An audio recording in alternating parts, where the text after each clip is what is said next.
What's going on, guys? Hit Squad here again, back at it with another video. So in this video, I wanted to look a little bit ahead at the Seattle game coming up.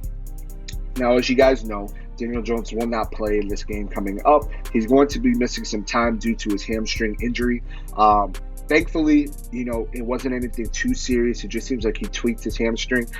As you guys know, hamstring injuries are a little bit tricky to come back from because, you can always tweak them again. There's no timeable, return for your player or anybody to come back. It could be 2 weeks. It could be 8 weeks. You've seen players across the league deal with consistent hamstring injuries, and they're a pain to come back from. So with that being said, I do hope that Daniel Jones has a speedy recovery because we are going to need him down the stretch if we have any chance on the playoffs. Now, I'm not focusing on the playoffs. I want to take this week by week. If we make it, cool. If we don't, it's fine. I want to see this team grow and progress, and I think we are, and I think we're headed in the right direction. Now, I think that when you look at this game coming up, it draws the question, how much do you trust Colt McCoy? I think that's a fair question to ask. When you look at Colt McCoy, he has 6,111 yards, 29 touchdowns to 27 interceptions. So to me, when I see that he's a solid backup, but he's definitely not a starting quarterback. I don't want Colt McCoy throwing the ball around more than he needs to.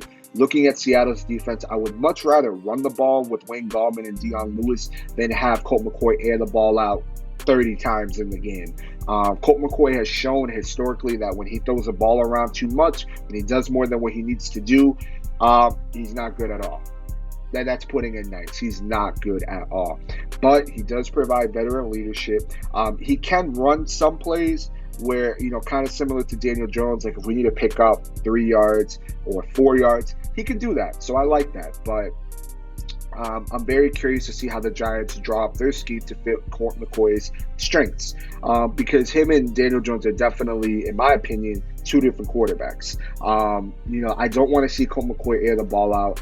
Again, I would much rather Wayne Gallman run the ball and us put a lot of pressure on Russell Wilson because we've seen in recent weeks, Russell Wilson has been causing a lot of their sacks. They don't have a good offensive line, don't get me wrong, but he's just been holding on the ball a little bit too long. Now, Colt McCoy, while he was with Washington, he did step up for Alex Smith, and he proved to be somewhat serviceable.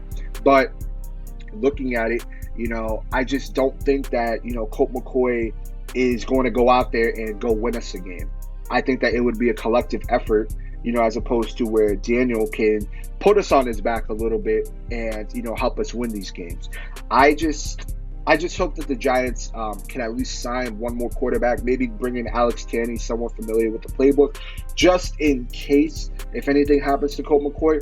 You look around the league at Denver had no quarterback starting. They had a wide receiver converted to a QB starting. You look at Dallas, where if Andy Dalton is out, they're pretty much screwed. So I would much rather us bring in someone like Alex Tanney, the infamous Alex Tanney, to back up Colt McCoy, just so that if anything happens, we have someone in the building that's familiar with the playbook and that can be caught up to speed. Now, looking at it, right, Colt McCoy has been somewhat serviceable throughout his career. There is a reason why he's been in the league since 2010. So I got to give him credit to that because, NFL stands for not for long, right? But he's been pretty solid enough for him to remain in the league all this time. Again, I can't fully trust Colt McCoy. I'm not going to put my trust in him. I'm hoping that Daniel Jones can come back soon, but I don't want the Giants rushing him back in because I'd much rather have him down the stretch than have him come back for 2 games or just come back in 2 games, and we lose him longer than we need to. I think we'd just be shooting ourselves in the foot. So Colt McCoy, I'm not putting everything on his shoulders. My God, I'm over here stumbling on my words because I'm just thinking about this game coming up, man.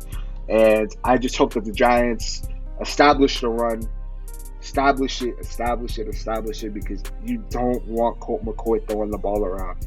You really don't, guys. Go watch his film, man. You don't want him throwing the ball around a lot. It causes some problems. So I think that if we can establish the run, and if he makes the plays that he needs to, and he can play turnover football, we may have a chance. But again, guys, with how this division is, we need to take this week by week because we do control our own destiny. But let me know what you guys think below. Again, I'm not putting a lot of trust in Colt McCoy. Do you put a lot of trust in Colt McCoy, or what is your trust level with Colt McCoy?